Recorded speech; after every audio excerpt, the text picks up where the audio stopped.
Antes de empezar con el video, quisiera contarte que actualmente más del 70% de las vistas obtenidas son de personas que no están suscritas. Si estás viendo el video, suscríbete. Ayudarías a crecer el canal y me apoyarías mucho. Es gratis. Solo mueve el cursor hasta el botón inferior y pincha en suscríbete. Vamos, no te llevará más de 5 segundos. Buenas tardes a todos los que no había saludado. Vamos a iniciar nuestra última clase de este semestre. Afortunadamente, pues alcanzamos a cubrir todo nuestro contenido, tal y como lo habíamos planteado, afortunadamente, debido a que no tuvimos ninguna interrupción, ¿no? Normalmente siempre hay algo que se sale de control y no lo manejamos y pues perdemos una clase. A pesar también de que pues no iniciamos la última semana de enero como debía haber sido, ¿no? Entonces, a pesar de todo eso, pues logramos acabar lo que teníamos planeado, ¿verdad? Hasta el tema que generalmente hemos llegado siempre. Bueno, nos toca trabajar entonces el tema de ley de inducción de Faraday. Vamos entonces por nuestro tema. Recordarán que en nuestra última clase estábamos hablando sobre los temas de flujo de campo magnético, ¿verdad? Que era una idea muy parecida a la de flujo de campo eléctrico. Vimos también la idea de la ley de Gauss en el magnetismo, que me dice prácticamente de que no puede existir ningún monopolo. No hay forma de que exista una superficie cerrada por la que estén saliendo o entrando, o solo entrando o solo saliendo las líneas de campo. Porque eso significaría de que existe únicamente un polo norte de imán y aparte un polo sur. No existe. Un imán siempre está conformado por un polo norte y un sur, lo que hace que las mismas líneas que entran sean las mismas líneas que salgan y siempre exista entonces un flujo de campo cero para cualquier superficie cerrada que encierre un imán.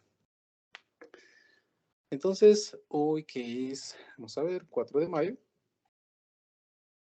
del 2022, hoy trabajaremos con el tema de ley de inducción de Faraday.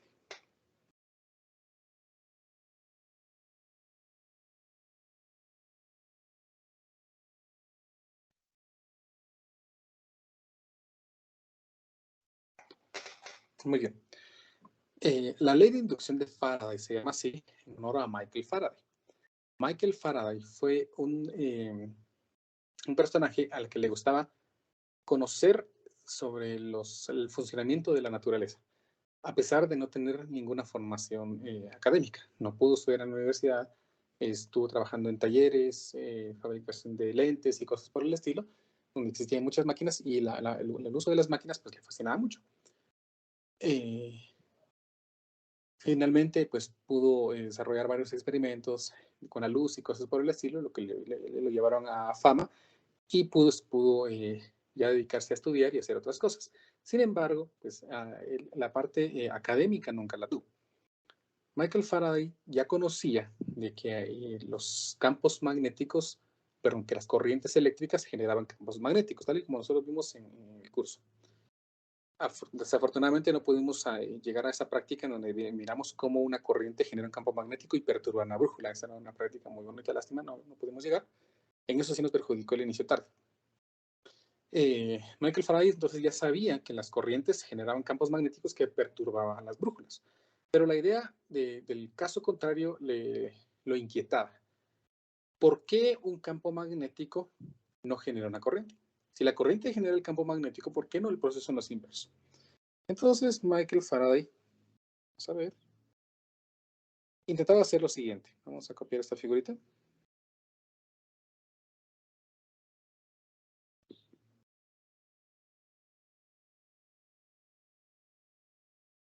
Intentaba hacer lo siguiente. Un imán, acercarlo a una espira de corriente. Y lo hacía de espira para poder conectar polos en un multímetro. Sin embargo, cuando él colocaba el imán dentro de esa espira, bueno, realmente él utilizó un conjunto de espiras como que fuera un solenoide. Colocaba el imán dentro, conectaba su multímetro y no marcaba corriente. Le quitaba eso. ¿Por qué razón no genera la corriente si el caso contrario sí? La corriente genera ese campo magnético. Sin embargo, cuando él intentaba extraer el imán, el multímetro sí que marcaba un valor. Intentó nuevamente ingresar el imán y marcó una corriente en dirección opuesta a la que le había marcado inicialmente. Primero 1 miliamperio, por ejemplo, y luego menos 1 miliamperio.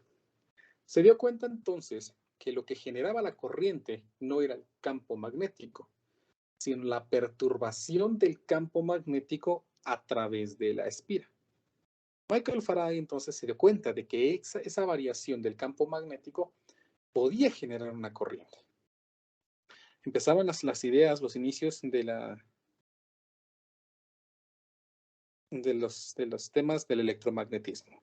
Sin embargo, como Michael Faraday no tenía esa formación académica, nunca pudo escribir las ecuaciones de sus descubrimientos, no pudo formar la parte teórica de sus descubrimientos.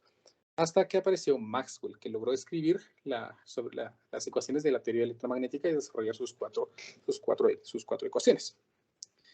Michael Faraday se dio cuenta, no es cierto, sí, Michael Faraday se dio cuenta de que la corriente se generaba cuando variaba el campo magnético a través de una espira. Pero si nos damos cuenta, estas líneas de campo van a variar, la cantidad de líneas de campo magnético que atraviesan la espira van a variar conforme el imán se mueva, ¿verdad? Van a haber menos líneas y más líneas dependiendo del instante en el que nos estemos moviendo. Por lo tanto, si se genera una corriente, es como que nosotros estuviéramos generando una batería, una FEM, una fuente electromotriz. Esa FEM se conoce como FEM inducida. Nosotros estamos induciendo una FEM a través de esta espira al mover el imán, al mover o al cambiar el flujo de campo magnético. Entonces, la ecuación que define esto es que la FEM inducida se genera cuando el campo magnético o el flujo de campo magnético cambia a través del tiempo en la espira. Pero a esta ecuación le faltaba algo. Ahorita vamos a ver qué le falta. ¿Estamos? Entonces, esta expresión me dice que cuando variamos el flujo de campo magnético a través de una espira, se genera una FEM, como que creáramos una batería con únicamente mover el imán. Sin embargo, había otra cosa. Algo que marcaba la dirección de la corriente.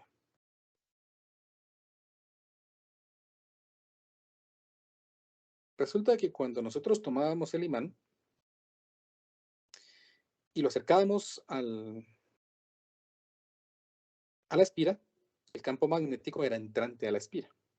Sin embargo, la corriente seguía una dirección que mostraba que el campo magnético era contrario.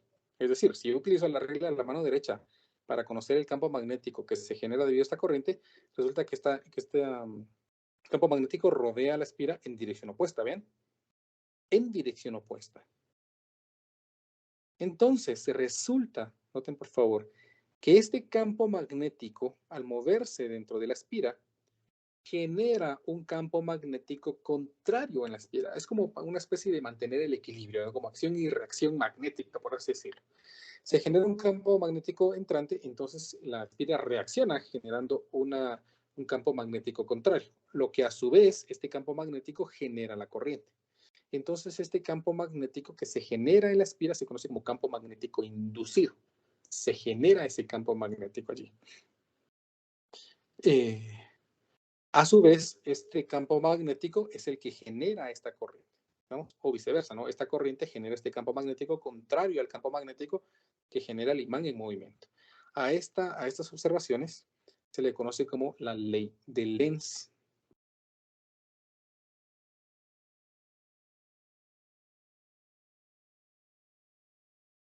La ley de Lenz, que es más o menos la idea de cómo funcionan los, ¿cómo se llaman estos? Aquellos detectores de metal. Los detectores de metal, ¿han visto ustedes que generalmente los bancos cuando, bueno, a mí me pasaba mucho, tal vez porque me vieran cara de maleante. Yo llegaba a los bancos, llevaba una mochila, llevaba mi suéter y siempre me iban a rezar, deja su mochila aquí, pasaban una varita allí que se encontraba en alguna parte metálica y generaba un ruido. La idea de los detectores de metal es esta idea de aquí. Esa barra que utilizan allí, aquí está generando un campo magnético. Genera un campo magnético. Cuando se acerca algo de metal, al tener un campo magnético variable, ¿bien? Que no, si nosotros lo acercábamos no funcionaba, tenían que moverlo. Cuando este campo magnético se acercaba a la parte metálica, aquí generaba una corriente en él, que a su vez generaba un campo magnético, ¿sí? De esta idea. Este campo magnético, había otro aparatito aquí que lo detectaba. Cuando detectaba ese campo magnético, entonces sabía de que había una parte metálica cerca de esto. Entonces así funciona. Este aparatito genera un campo magnético que induce una corriente aquí que a su vez genera un campo magnético para que esto lo detecte. Estamos así funcionando los detectores de metal. Entonces resulta que la corriente circula en dirección contraria al campo magnético que genera el imán en movimiento. Por lo tanto, la ecuación se complementa si nosotros escribimos esto. La FEM es el negativo de la variación del flujo de campo magnético a través del tiempo en una espira. ¿Estamos? Muy bien. Nosotros sabemos que el flujo de campo magnético se calcula, o se obtiene si multiplicamos el campo magnético por el área por el coseno del ángulo. Si reemplazamos esto aquí, obtendríamos que la FEM es el negativo de la derivada respecto al tiempo, o de la variación respecto al tiempo, del campo por el área por el coseno del ángulo. Noten entonces que esta expresión, para obtener una FEM, alguno de esos tres elementos tiene que variar en el tiempo. Ya sea que el campo varíe en el tiempo, que el área varíe en el tiempo, o que el ángulo de incidencia de las líneas de campo sobre una superficie cambie en el tiempo. Eso significa, por ejemplo, vean, cuando nosotros movemos el imán, lo que estamos haciendo es cambiar el campo magnético que atraviesa el área. Por lo tanto, lo que está cambiando aquí es el campo magnético. Cada vez es más fuerte, a veces es más leve, y por eso se genera la corriente. Si nosotros hiciéramos esta espira más grande o más pequeña sin mover el imán, estamos variando el área. Entonces esa variación del área permitiría que se genere una corriente. O si en vez de mover el imán hacia adentro o hacia afuera, lo mediáramos, ¿verdad? Generamos un movimiento de moviéndolo de arriba hacia abajo, entonces el ángulo de incidencia de cada una de esas líneas de campo a través del área va a variar. Por lo tanto, el ángulo sería el que variaría respecto al tiempo. Mientras más de estos elementos varíen, pues más va a ser lo que va a aportar al valor de la FEM. ¿Estamos? Entonces, esta expresión es a lo que se le conoce como la ley de inducción de Faraday. Lo que no es esta de acá.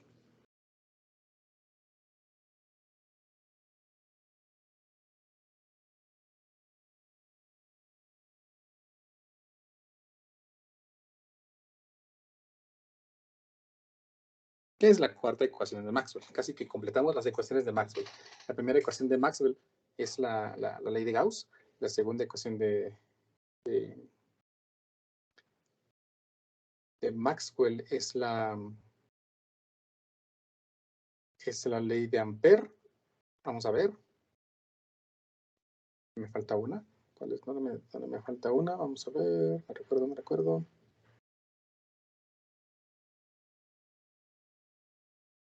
Sí, me hace falta una. Vamos a ver, son 4 ecuaciones. La ley de Gauss, no me recuerdo de la otra, la ley de Ampère y esta de aquí. Pero en algún momento lo escribimos. Qué raro que tuve una laguna mental ahorita y no me recuerdo de esa ecuación. Las 4 ecuaciones de Maxwell, entonces. ¿Sí? Esa es la cuarta ecuación de Maxwell. Practicamos entonces esta pequeña ecuación, miren, en algunos problemas.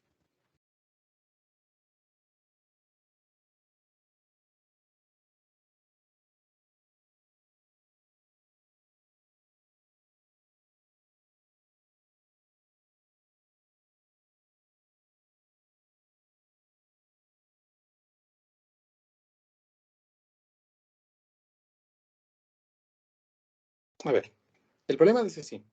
Una espira plana, un alambre que se cierra a sí mismo, ¿no? De alambre, formada por una sola vuelta de 8 centímetros cuadrados de área de sección transversal, es perpendicular a un campo magnético que aumenta uniformemente de magnitud. Vean, un campo magnético que aumenta uniformemente de magnitud de 0.5 teslas a 2.5 teslas en un segundo. Pregunta, ¿cuál es la corriente inducida resultante si la espira tiene una resistencia de 2 ohms? ¿Cuál es la corriente inducida? Muy bien. Nosotros ahorita sabemos que la ley de inducción de Faraday nos dice que la FEM inducida es el negativo de la derivada respecto al tiempo del flujo de campo magnético. Y lo que escribimos ahorita es que es el negativo de la derivada respecto al tiempo del campo por el área por el coseno del ángulo. En este caso, el problema me indica que el área es de 8 centímetros cuadrados. No me indica que cambie. Por lo tanto, asumimos que es constante. El área de sección transversal es perpendicular a un campo magnético. No me dice que cambie. Por lo tanto, el ángulo, al ser perpendicular, es 90 grados. El coseno 90 No es cierto. No son 90 grados, perdón.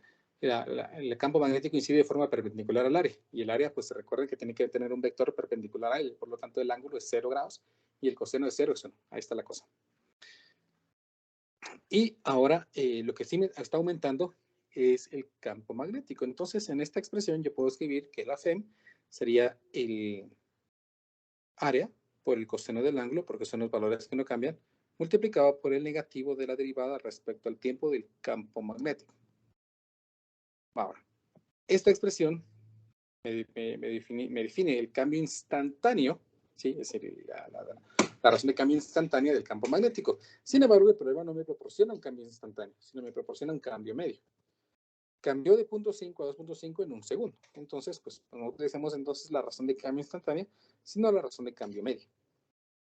Por el coseno del ángulo multiplicado, vamos a poner el menos adelante, del cambio del campo magnético dividido delta. Es como que estuviéramos en mate 2 otra vez, ¿no? Entonces, la FEM sería menos el área, que son 8 centímetros cuadrados. Entonces, para convertirlo en metros, sería 100 al cuadrado, metros cuadrados, por el coseno de 0 grados, por el cambio de B, que el problema me indica que cambia de 0.5 a 2.5. Entonces, es campo final, que es 2.5 menos campo inicial, que es 0.5 dividido un segundo, porque en ese instante o en ese intervalo de tiempo lo hace. Con esto ya puedo entonces ingresar datos a la calculadora. Digamos, me quedaría aquí menos 8 centésimos por el coseno de 0, que es 1. Ah, no, pero 100 al cuadrado. Ahí está. Por 2.5 menos 0.5, que es 2, dividido 1, pues es 2. Entonces me queda que la FEM inducida es de menos 1.6 milivoltios. Ahí tenemos entonces el valor de la FEM. Pero el problema no quiere la FEM. El problema quiere la corriente, sabiendo que la resistencia del cable es de 2 ohms. Para eso entonces vamos a utilizar la ley de Ohm. Recuérdense que la ley de Ohm me afirma que la diferencia de potencial es la corriente multiplicada por la resistencia. Entonces, la corriente sería la diferencia de potencial dividido la resistencia. En este caso, la diferencia de potencial es menos 1.6 milivoltios dividido la resistencia, que el problema me dice que es 2 ohms. Entonces, si dividimos esto entre 2, la corriente sería de 0.8 miliamperios.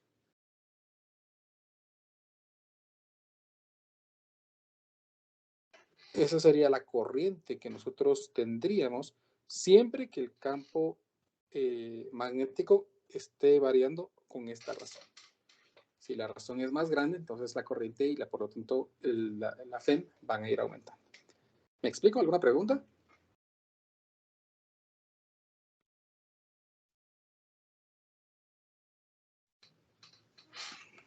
Muy bien. La idea de la ley de inducción de Faraday también nos permite a nosotros crear energía con algunos dispositivos. Por ejemplo, hace poco se arruinó una lavadora que tenía por acá. No sé qué le pasó.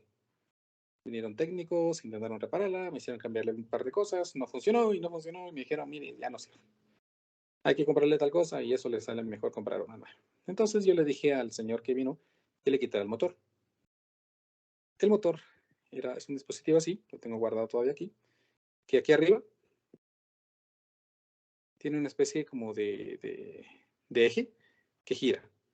Aquí le salen unos de sus cables, entonces le conecté un multímetro. Uno por acá y uno por acá. E hice girar esto así con lo más rápido que pude, ¿no?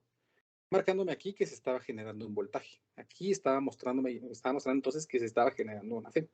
Este motor de lavadora también puede ser un generador. Si a mí se me ocurriera colocarle, por ejemplo, unas aspas a esto y colocarlo al viento y que el viento haga girar eso, entonces voy a estar generando corriente de manera constante. Si esto gira a gran velocidad, entonces la corriente que se genera aquí es muy, muy grande. Esa corriente, pues por ejemplo, la puedo almacenar en algún tipo de baterías y luego utilizar alguna especie de alternador para convertirla a corriente alterna y ya funcionaría pues, para consumo en mi casa. Eso me haría reducir el consumo eléctrico. Tampoco esperaría que fuera mucho, ¿no? Pero pues funcionaría. Todos estos dispositivos, todos estos motores realmente también son generadores. Funcionan para generar corriente eléctrica. Esta idea, pues, es lo que permitió construir grandes hidroeléctricas. Por ejemplo, un río que se va moviendo a través de un montón de montañas, por ejemplo. Nosotros tomamos aquí una pequeña porción de agua, desviamos, y luego hacemos que esta agua caiga de forma más rápida, ¿sí? Para que no caiga de manera lenta a través de su cauce, sino en tuberías la hacemos que caiga. Cuando cae, la hacemos que aprovechamos esa energía potencial que tiene haciendo girar una turbina. Esa turbina en su interior está conformada por un conjunto de imanes que se mueven a lo largo de un conjunto de espiras. La variación de esos imanes que nos están girando alrededor de esas espiras permiten la generación de electricidad. Esa electricidad se transporta a grandes centrales eléctricas, a subestaciones, y a la vez se traslada hacia nuestros hogares, y por eso podemos utilizar la corriente eléctrica. Entonces, esta ley de inducción de Faraday nos permitió tener electricidad en nuestras casas de una manera bastante fácil, relativamente. ¿Sí? Cara, pero fácil. Hagamos otro ejemplo. Por ejemplo, a mí, para los que, bueno, tal vez hay algunos que no conocen la universidad, en la biblioteca de ingeniería hay allí una bicicleta que está conectada a un motor. Pues ustedes se ponen a pedalear, al pedalear ese movimiento hace girar un motor que a su vez genera electricidad. Entonces, se puede generar electricidad de muchas formas posibles. Supónganse que ese motor de la lavadora, por ejemplo, en vez como se me ocurre, ¿no? En vez de atarle algunas paletas, algún tubo o algo, por ejemplo, le toco algunas varillas y le coloco botellas vacías.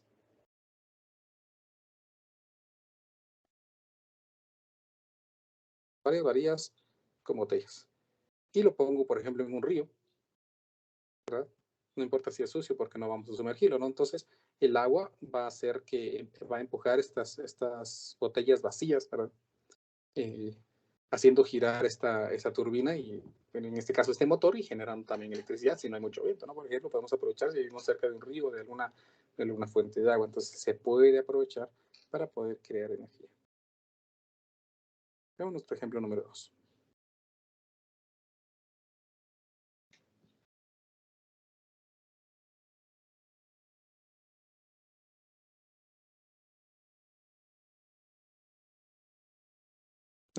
El problema es, dice, una bobina circular de 25 vueltas, tiene un diámetro de 1 metro. Está colocada con su eje orientado en la dirección del campo magnético de la Tierra de valor de 50 microteslas. Después de 0.2 segundos, se le hace girar 180 grados. ¿De qué magnitud es la FEM promedio generada en la bobina? Muy bien. Nosotros aprendimos ahorita que se induce una FEM si variamos el flujo de campo magnético a través del tiempo. Pero esta ecuación funciona si tenemos una espira. ¿Qué pasa si tenemos varias espiras? Entonces, aquí se multiplica esto por la cantidad de espiras. Entonces, N por la variación del flujo de campo magnético a través del tiempo me genera esa FEM. Bueno, de lo que sabemos ahorita, puedo escribir que la FEM sería el negativo del número de espiras por la derivada respecto al tiempo del campo magnético por el área por el coseno del ángulo. ¿Verdad? Eso es lo que sabemos. Recuérdense, alguno de estos tres elementos debe variar. Vamos a ver qué nos dice el problema para determinar cuál es el que varía. Tiene un diámetro de 1 metro. No me dicen que sea más pequeño o más corto. Por lo tanto, descarto que la área varíe. Está colocada con su eje orientado en la dirección del campo magnético de la Tierra de valor de 50 microteslas. El campo magnético es de 50 microteslas. No me dicen que aumente o que disminuya, o que lo movamos para que el campo aumente o disminuya.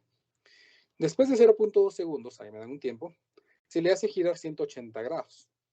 Bueno, si le hace girar 180 grados, significa que las líneas de campo inciden de forma diferente en la espira. Por lo tanto, lo que está variando es el coseno del ángulo a través de la espira. Entonces aquí me quedaría que la FEM sería menos N por B por A por la derivada respecto al tiempo del coseno del ángulo. Pero como el problema me dice que determinemos la magnitud promedio porque tenemos un tiempo de 0.2 segundos, entonces vamos a hacer lo mismo de antes. La F media estaría dada por menos N por B por A por el cambio respecto al tiempo del coseno del ángulo.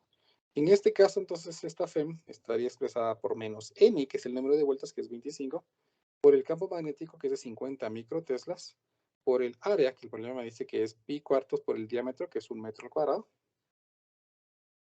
por el cambio del coseno del ángulo. Si suponemos que formaban inicialmente por el ángulo 0 grados y se le gira 180 grados, entonces el ángulo ahora va a ser 180 grados, suponiendo primero un ángulo de 0, ¿no? Entonces, en este caso, pues voy a suponer aquí que tenemos el coseno de 180 grados menos el coseno de 0 dividido el tiempo en el que varió este coseno del ángulo, que fue de, según el problema, 0.2 segundos. Entonces aquí me va a quedar 0.2 segundos. Ingresamos datos a nuestra calculadora para determinar este valor de la FEM. Entonces me quedaría, vamos a ver, 25 por 50 por 10 a la menos 3 por pi cuartos por 1 al cuadrado, bueno, tengo mejor, por el coseno de 180, mi calculadora está en grados, ¿sí? Menos el coseno de 0, todo esto dividido entre 0.2. Esa variación entonces generó una FEM de menos, si lo hice bien, 25 por 50 por esa, menos 3, menos 6, perdón. Sí, creo que es más creíble así. Menos 0.00981 voltios. Ese es el voltaje que se genera debido al giro de esa espira a través del campo magnético de la Tierra. Vean entonces que nuestro propio campo magnético es un imán. No necesitamos un imán.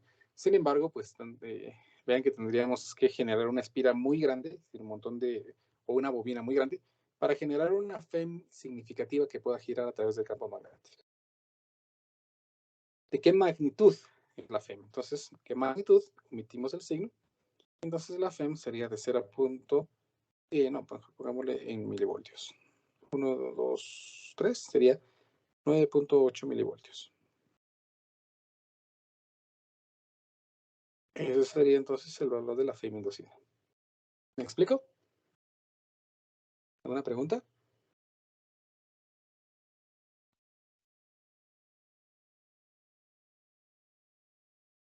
Por el momento no. Muy bien. Llegamos entonces a otro ejemplo.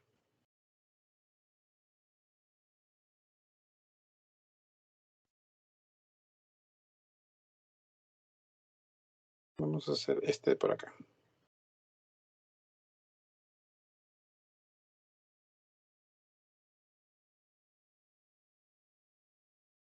A ver, este problema dice así.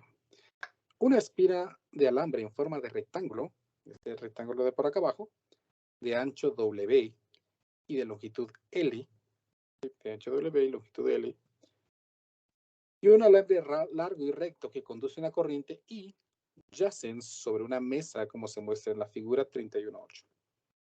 Están como que estuviera una mesa y ustedes lo ven sobre esa mesa. Inciso A, determine el flujo magnético. Determine el flujo magnético a través de la espira debido a la corriente I. Inciso B, suponga que la corriente cambia con el tiempo según la ecuación esta de aquí, donde A y B son constantes. Determina la FEM inducida en la espira, si B es igual a 10 amperios sobre segundo, H sí, los demás valores. ¿Cuál es la dirección de la corriente inducida en el rectángulo? Muy bien. Si hacemos un poquito de memoria, este problema ya lo resolvimos, por lo menos el inciso A. Determina el flujo de campo magnético a través de la espira. En una de las clases que tuvimos, aquí, me piden que calculara el flujo a través de la espira rectangular que se mostraba en esta figura, ¿verdad? Siendo este un cable por el que circula corriente. Vean que si giran ustedes su cabecita en contra de las manecillas del reloj, pues prácticamente tendríamos lo mismo que allá. A, B, solo que ya esto se llama W, esto se llama L, en esto en vez de D se llama H y la corriente es la misma. Entonces me voy a aprovechar de ese resultado. Solamente voy a copiarlo.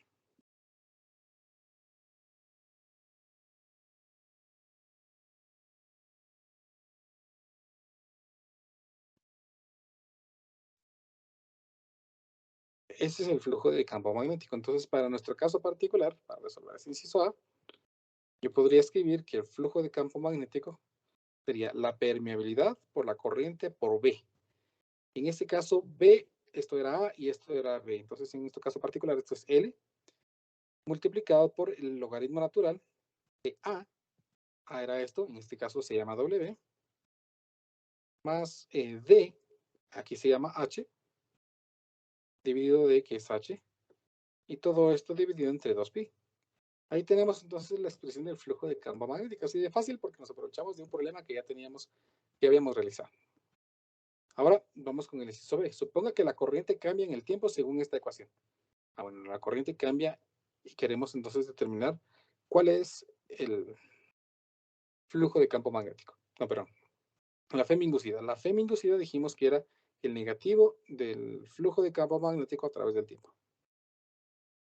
Por lo tanto, en este caso, yo lo que tendría que hacer es calcular la derivada respecto al tiempo de esta expresión. Permeabilidad, corriente, longitud, dividido 2pi, por el logaritmo natural de W más H, todo esto dividido H. Ahora, bien importante esto, por favor. ¿Voy a derivar respecto a quién? ¿O tengo que derivar respecto a cada uno? No. Vamos a derivar únicamente la expresión que cambie en el tiempo. Según lo que tenemos aquí, L, W, H no van a cambiar. No cambian en el tiempo. Según el problema, no cambian en el tiempo. La corriente sí que lo hace. Por lo tanto, observen que pues, permeabilidad y 2pi son constantes. L es constante, W, H son constantes. Por lo tanto, la única variable es I. Entonces, todos los demás elementos pueden salir de esa operación de derivada. Entonces, aquí me quedaría que el FEM sería la permeabilidad por la longitud dividido 2pi multiplicado por el logaritmo natural de W más H, todo esto por H, y aquí se me olvidó el negativo al principio, multiplicado por la derivada respecto al tiempo de la corriente I. Pero la corriente I tiene su propia definición como expresión.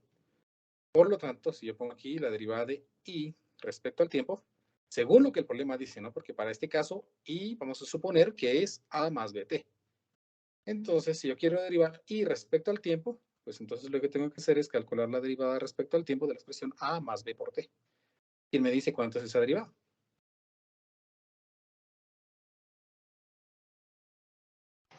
B, ingeniero. Exactamente, B, ¿verdad? Por lo tanto, la FEM inducida para este caso sería menos la permeabilidad por la longitud dividido 2pi por el logaritmo natural de W más H dividido H, todo esto por B. Y ya tenemos datos suficientes entonces para ingresar datos a nuestra calculadora. Veamos, a ver, me va a quedar aquí la permeabilidad, que dijimos que es 4pi por 10 elevado a la menos 7, por L, el problema me dice que L vale 100 centímetros, L vale 100 centímetros, entonces aquí sería 1 metro, por, dividido 2pi, multiplicado por el logaritmo natural de W más H. Aquí tengo malo esto. Ahí está. W más H, W vale 10, más H que vale 1, dividido H que vale 1. Todo esto multiplicado por B, y según el problema, B es de 10 amperios sobre segundo, 10. Entonces, ahí tengo el valor de la FEM inducida.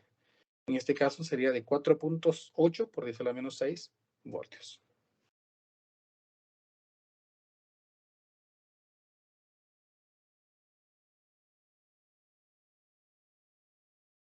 Ahí tenemos entonces el valor de la FEM. El problema me pide, determine la FEM inducida en las pilas. Sí, ya hemos calculado eso. Luego, por último, me hace una pregunta. ¿Cuál es la dirección de la corriente inducida en el rectángulo? ¿Cuál es la dirección? Para eso tenemos que analizar el campo magnético que se está generando debido al cable.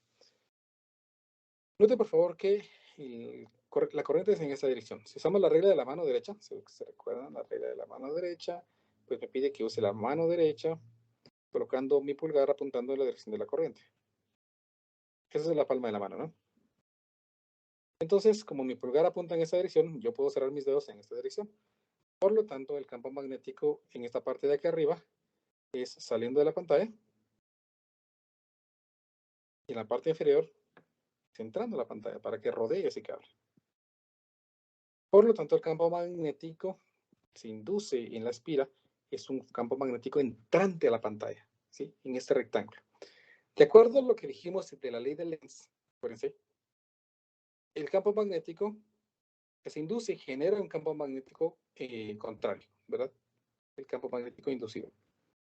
Por lo tanto, el campo magnético inducido, vamos a usar otro color, vamos a usar este azul extraño,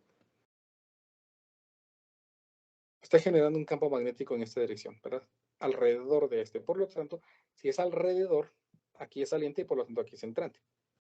Entonces, vamos a poner aquí entrante. Para que nosotros podamos cerrar la mano siguiendo esta trayectoria, no saliendo aquí y entrando acá, entonces tengo que colocar mi mano derecha en la dirección contraria. Vamos a ver. Uy.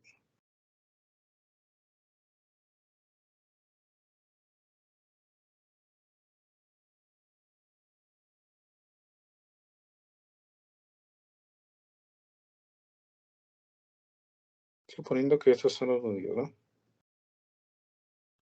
Entonces, nuestro pulgar quedaría apuntando en esta dirección. Por lo tanto, la corriente apuntaría en esta dirección. Ese sería el valor de la corriente inducida. Y tendríamos una corriente circulando en esta dirección a través de esa espira. ¿Me explico?